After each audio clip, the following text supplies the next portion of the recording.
Welcome to All Grown Up Now, Tales of a Checkered Past. I'm Kenneth D. King, podcasting from my studio near Union Square in New York City. This podcast is an evolution of the tale, All Grown Up Now, A Friendship in 3 Acts. This is Season 2, and it's called Tales of a Checkered Past. It's a collection of short stories from my salad days on up to the present. In each podcast, another self-contained story will be presented. Enjoy.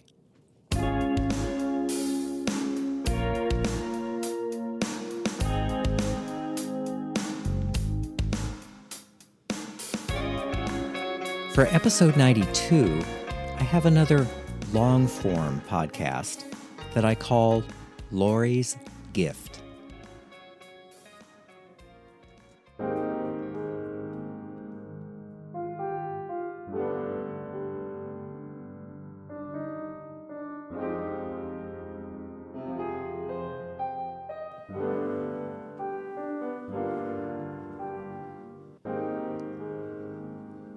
The Monday after Thanksgiving in 2021, I lost my favorite cousin, Lorie. As I sit here, the Barbie dolls that she gave me, the ones we played with for hours and hours when we were young, are standing watch on my desk. With all of the bad news, there were some blessings that came from the pandemic. In the summer of 2020, I got a call out of the blue, a voicemail from my cousin Lorie. Now, I hadn't heard from Lorie in many years, 1990 to be exact. But here she was, calling to see if I remembered her and if I would like to talk. Of course I returned her call, and it felt like we picked up right where we left off. It's been a little over a year and a half from that phone call until now, but the insights I've gained from our conversations have broadened my view of the circumstances of my youth and adolescence. This is the gift that Lorie gave me.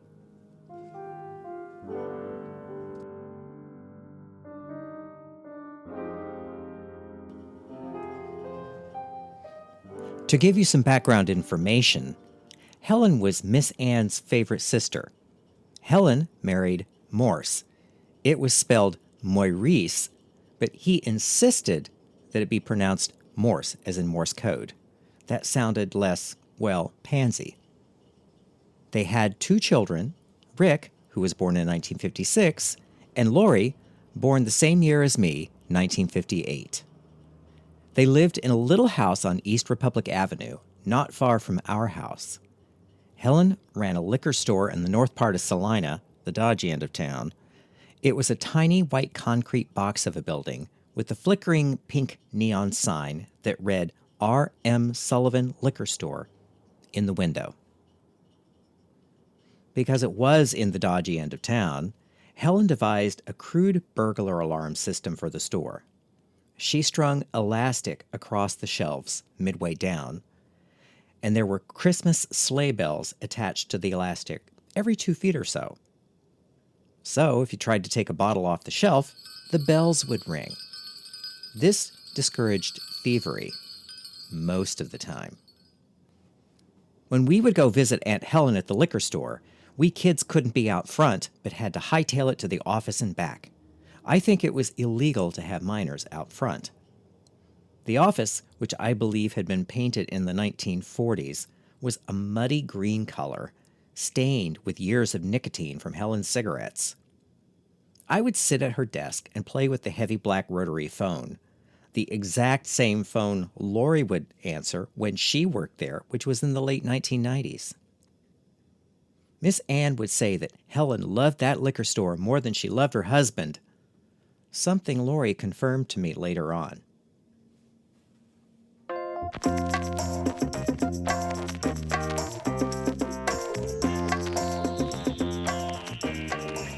Growing up as a sissy boy in Salina, Kansas, I preferred to play with the girls.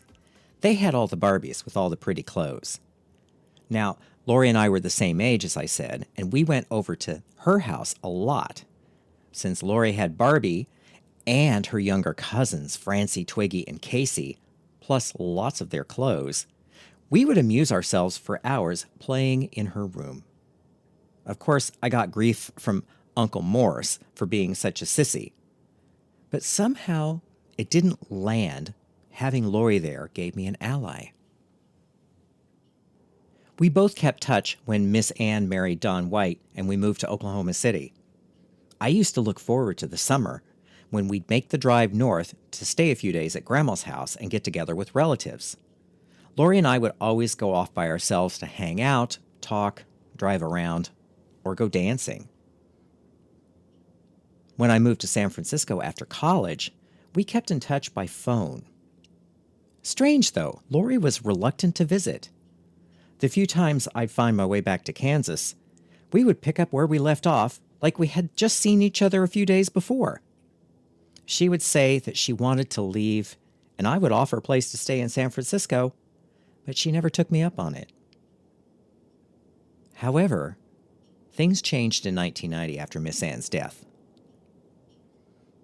As I've talked about in other podcasts, when Miss Ann was on her deathbed, asking to see Helen and Grandma, they couldn't arrange their schedules to come. Grandma whined that she couldn't ride in a car for such a long time because of her arthritis. For Helen, it was, "I'm short of help at the liquor store." In other words, it was inconvenient. I, of course, went to Oklahoma. One morning in the hospital, Miss Ann was in bed, trembling. She had a panicked look on her face. She looked up at me, grabbed my hand, and asked, in this tiny voice, "Where's Mama?"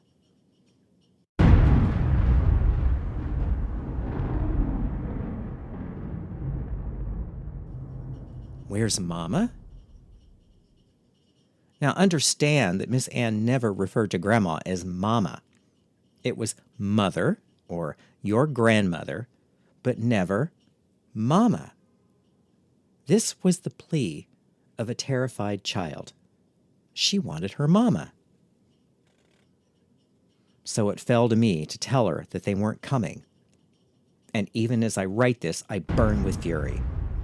When I returned to San Francisco, I wrote a blistering letter to Helen, Grandma, and Bob, Miss Ann's younger brother, telling them in no uncertain terms that they didn't behave like family, so they could basically just go fuck right off and don't contact me ever again. That said, when we were in Salina for the burial, I went out to dinner with Lorie and told her what I had planned to do. I emphasized that this doesn't include you. I'm not mad at you. But I didn't hear from her again. Time moved on, and life took its twists and turns, with me ending up in New York. I would hear of what Lorie was up to through my sister Kathy. There was one ex-husband. There was a new husband in the early 90s. They opened a restaurant in Minneapolis, Kansas. These were the rough outlines of her life that I heard. I hoped that she was well, but since I hadn't heard from her, I assumed that she didn't want to have anything to do with me. And then the voicemail came out of the blue. I called her back immediately. "I didn't know if you'd want to talk to me. I thought you were mad at me as well when that letter came," Lorie said. "Mom was really upset when she read it to me. I told her that she did just what you said she did, so it was her fault. What did she expect?" "Did you think to call and ask me?" I asked. "The letter was addressed to her, and you didn't get one." "Well, no," she replied. I sighed. "This is the Yockers family dysfunction. Talking to everyone but the person you have the issue with," I said. "But you called, and I'm glad of it." We went on to have a lovely chat that night. Lorie filled me in on her life, and as I said, we picked up right where we left off.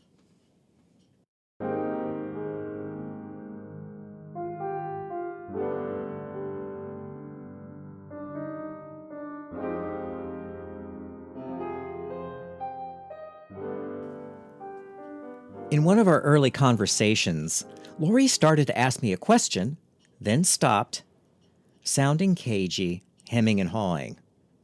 She didn't know if I knew or if she should say anything.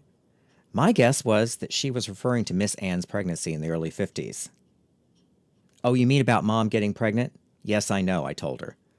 She told us all about it. We knew in that first year in Oklahoma. It happened when I was working at the liquor store, she continued. This guy called the liquor store one day, asking about Mom and if she knew anything about Annie. I said I didn't know anything, but later I asked Mom, and she told me all about it. Mom was the one who arranged for the adoption, Lorie continued. The baby was adopted to someone in town, a pediatrician. It was all very hush-hush. Now, that's something I didn't know. Miss Ann didn't go into the details, just that she was in trouble and the baby was adopted out, but who knew where? Lorie filled me in a little more on what she learned about that time, which rounded out what I pretty much knew. Now, to give you a picture, the film Picnic with William Holden and Kim Novak was filmed in Salina, Kansas in 1955, and it was really about that kind of town. Miss Ann was an unwed, pregnant young woman in 1952 in Salina, Kansas. Everyone knew about it. She was that girl who got in trouble. From then on, she wore the scarlet letter. Miss Ann had told us about the hell her family had put her through. For example, Grandma made her sit in a bathtub full of turpentine to see if she could induce a miscarriage. The siblings extorted her for money to keep her secret, at least until she started showing. So it was Helen who arranged the adoption. But even after the child was adopted, every year on the child's birthday, even up until Miss Ann died, Grandma would call and say, "Do you know what day it is?" It was Don White who got her into trouble. The same Don White who showed up in our lives in 1971, married Miss Ann, and moved us to Oklahoma. He showed up on the scene about 3 years after my dad died. He found out what Miss Ann's married name was and called. Then he came from Oklahoma for a visit. The family was in an uproar. They knew the backstory. We kids, we had no clue. He visited several times. Miss Ann went to Oklahoma several times, and then one day, they were engaged. Soon after, they were married, and a month after that, we moved. All told, it was just 3 months from Don White's first contact to us arriving in Oklahoma.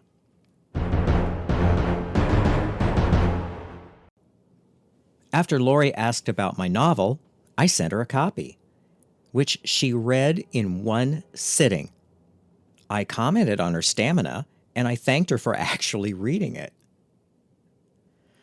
"I wish I'd done what you did," Lorie said wistfully. "I wish I'd gotten out of here like you did."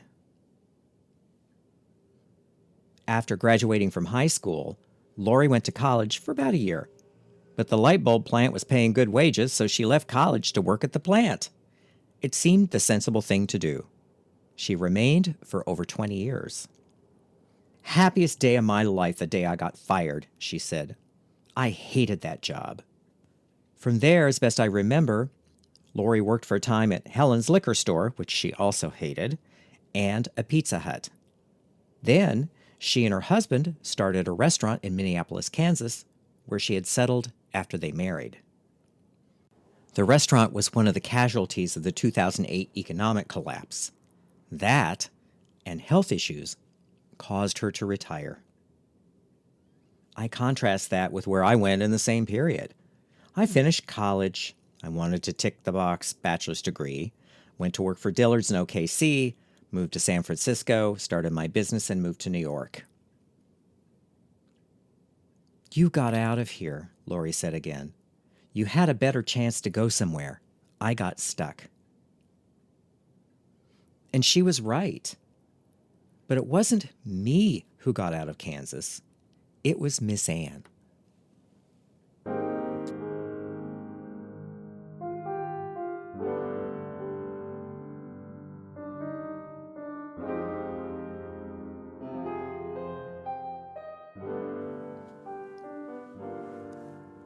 Looking back, small minds and small towns have long memories. I attribute this to lack of something better to do. Miss Anne knew that she would always be that girl who got in trouble, no matter how long ago it was. I remember that she would remark that married women would regard her as a threat, assuming she was out to steal their husbands. Men still regarded her as damaged goods, even though she had married and had children and got respectable. Her past was present and inescapable. It was in talking with Lorie that I more fully understood just why Miss Anne may have married Don White. If she stayed in Salina, she would never escape her past. Don White was her ticket out. If she got out, she could escape her past, leave it behind. Don White was the devil she knew. She didn't foresee just how much of a devil she had married. All she knew was that he had left her in the lurch, run out on her when she was in trouble. He, of course, had said that he had changed. She chose to believe it because denial is powerful. It was only after we were in Oklahoma City that we learned that the devil she knew was indeed a devil, a wife-beating, child-molesting, drug-addicted, alcoholic devil. My teen years were a tumultuous time, which I've covered in other episodes. But talking with Lorie gave me a broader view of that time. Because Miss Anne married to leave her past behind, her move to Oklahoma put me in a place where I could see more opportunity. My first impression of Oklahoma was that, God is my witness, I would get the fuck out at the very first opportunity. Being in Oklahoma eventually led to college, then to Dillard's, where I crossed paths with my friend Mark, who got me a job as his assistant in San Francisco. Now, some would say that this is a bit of a leap, but it works for me.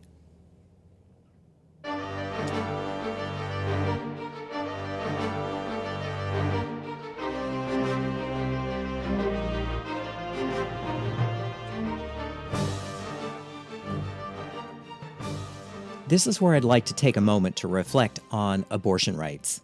Now, it seems like an abrupt change of topic, but stay with me. In Kansas in 1952, a young woman in a certain social class didn't have any options if she found herself pregnant. Legal and safe abortions did not exist. So the options were to risk her life with some back alley abortionist or try home remedies such as grandma's bathtub of turpentine. If safe and legal abortion were available then, perhaps I wouldn't be here today. Miss Anne could have quietly dealt with the issue, avoided the ostracism of the people in her town, and gone on with her life. But the psychological damage that she suffered, giving up a child, as well as the ostracism of the small town people, was permanent. I'm theorizing here, but through my conversations with Lorie, it looked like the marriage to Don White was a desperate move to escape all of that. Now, to jump ahead in time a little, near the end of Miss Anne's marriage to Don White, it only lasted just over a year, she had a procedure. I remember it being called a D&C. She made a little fuss over it, but since I didn't know too much about the female anatomy, I didn't really give it much thought. It was only years later that a woman friend explained to me that before Roe v. Wade, if you had some money, you could have a pregnancy dealt with. Miss Anne was pregnant with another child by Don White. She knew what he did last time. Now she was 42 years old with an unstable husband and 3 kids almost out of the house. Starting over with a new baby with an abusive and unreliable husband didn't look like a good option for her. So this time, Miss Anne did the sensible thing, and she did what she couldn't have done before. She had an abortion. She had money this time. Now, soon after, she and Don divorced. In the divorce decree, Miss Anne asked for only 2 things: the house and the king name back. moving to Oklahoma had helped Miss Ann leave her past behind the first time.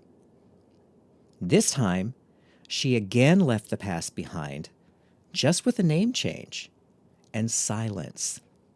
Dawn White ceased to exist in her story. Most people who knew Miss Ann after the divorce only knew her as a widow, not a divorcee.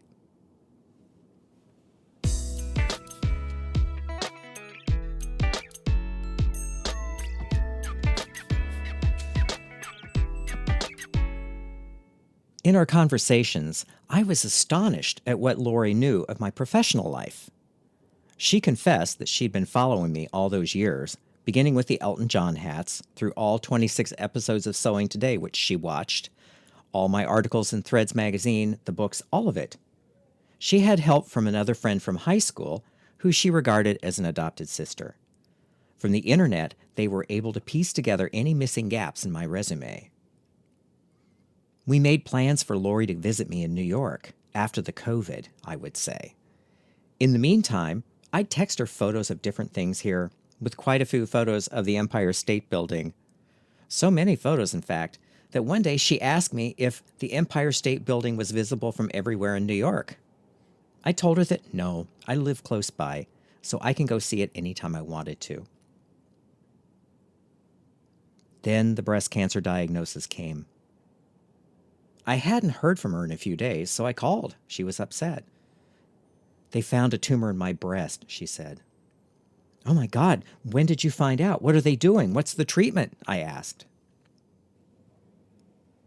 The treatment was a lumpectomy, chemo, and radiation. Now, not to sound like a snob, but I was concerned. She was traveling to Salina for treatment, not Sloan Kettering. But that's all she had there, so we hoped for the best. Over the next months, Lorie told me that the treatment was finished, the cancer was gone. Relieved, we started to plan her visit to New York in 2021, as it was believed that this might be possible in the fall.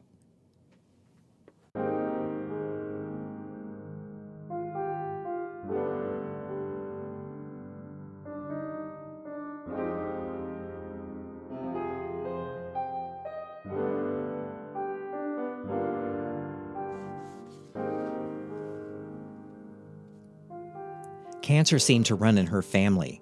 First, it got her brother Rick. Now, I must confess, when I was little, I had a huge crush on Rick. He was tall, good-looking, funny, with brown hair and blue eyes. He had a nice smile with dimples. He was just enough older that I would inherit his hand-me-downs. He got cool clothes, so I was happy to wear them. There was one shirt in particular that I loved. It was an emerald green and black iridescent fabric with a little slub. It made my eyes look particularly green, something I was happy about even then. If I could find that fabric today, I'd make myself another shirt just like it. After high school, I don't remember if Rick went to college, but he did at one point move to Denver. When I would go back for a visit, there were murmurs of him being, as Grandma would say, an old bachelor. This, I later realized, was code for he doesn't like women. In later years, Rick moved back to Salina. He bought a house and had a roommate who was male for quite a long time. Then he came down with cancer. Lorie told me that this roommate was the one who did all the main work caring for Rick when he was sick, all the way to the end. I asked her if Rick was gay. She said she didn't know. His life was a mystery to her. The only clues she had to his inner life were a series of journals he kept. Ken, he was depressed most of his life, she said one day. Really fucked up. It could have been that he was gay, but Dad was so homophobic and hassled him so much about not dating or marrying that he shut it down. He never talked about anything like that to me. Cancer got her dad next. Uncle Morris, as I remember him, was always surly, usually drank way too much, and gave me grief about being such a sissy. He loved golf and his dream of being a professional golfer was never going to happen. So he worked behind the counter of an electrical supply company. Being miserable ate his insides out. Cancer. You know, I don't ever remember one time when Mom and Dad were nice to each other, Lorie said. They both seemed to really hate each other. There was a time when Dad had an affair and Mom found out about it. She stayed married to him, more for the Social Security than any affection she had. Some years later, I went to visit his grave, and there was a bouquet of white flowers there, she continued. When I saw Mom the next time, I asked her if she'd put them there, and she hadn't. And Helen was the next to go from cancer. At the end, like Miss Ann before her, she asked Lorie to fix her hair and do some makeup. She wanted to go out looking a certain way.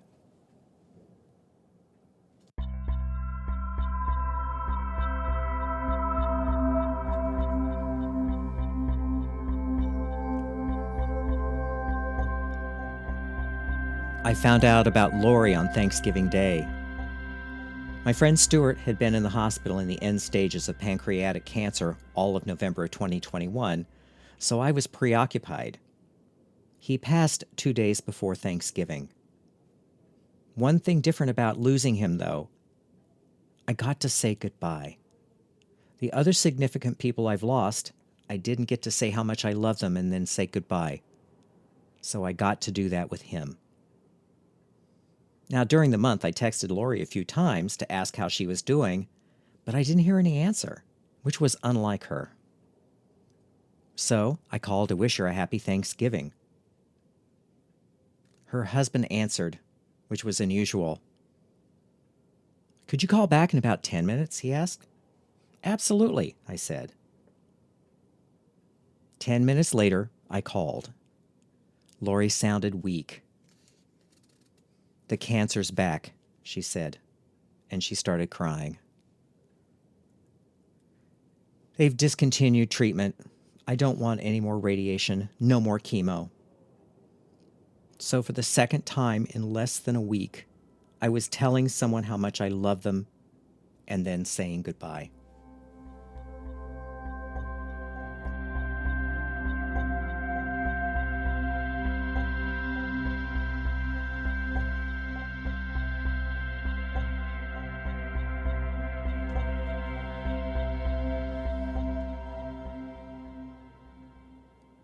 Lorie gave me a tremendous gift.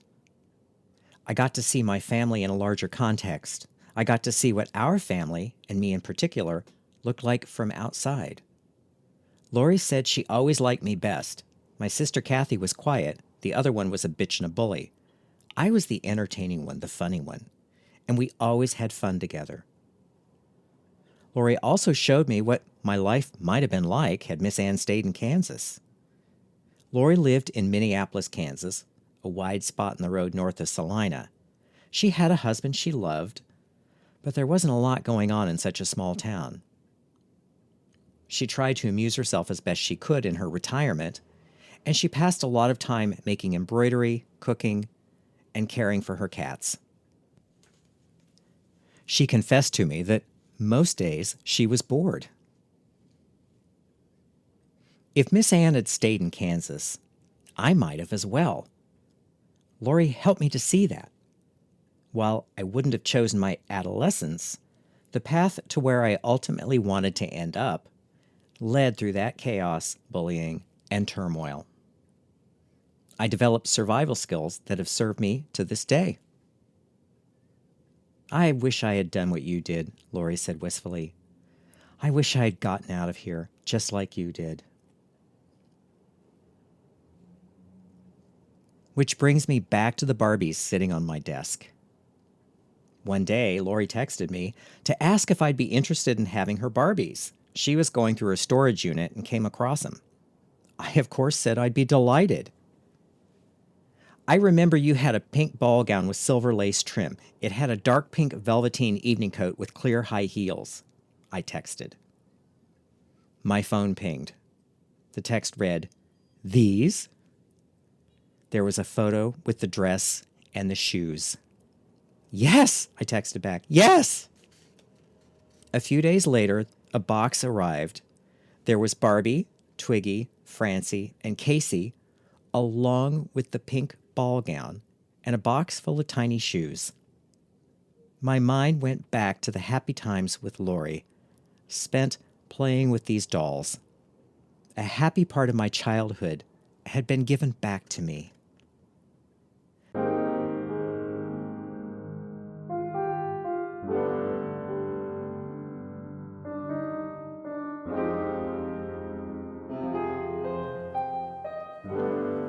They now stand watch in my studio, along with the ones I owned as a kid, reminding me of my favorite cousin Lorie, and also reminding me of Lorie's gift.